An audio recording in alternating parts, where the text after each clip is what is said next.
tudo bem com vocês? Como está bem? Hoje eu gravando esse super mega de hoje eu quero mostrar minha slime, né? Ela tá super linda agora mesmo que eu fiz, por isso que minha mão tá tudo assim, né? Cheia de slime. E agora que eu cheguei na escola, aí eu fiz enfeite de unicórnio, mas tudo bem.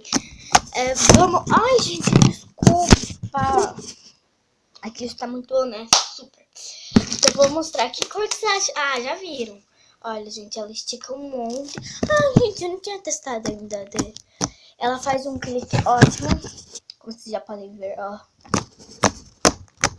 Ai, gente, tá muito boa. Vou mostrar o jeito que eu fiz. Eu fiz com... Ai! Eu fiz com cola, espuma de barbear, que eu já usei, né?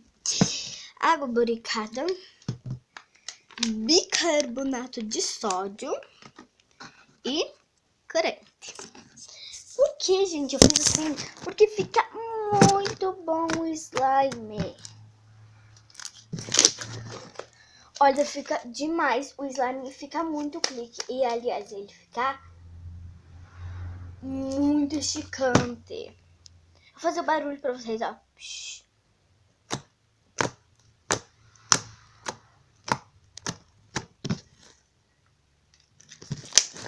Tá muito bom, gente. Tá muito bom.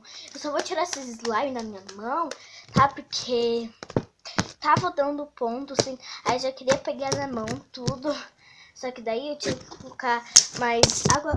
Ai, gente, desculpa. Gente, tem slime até no meu cabelo. No banho eu tiro porque...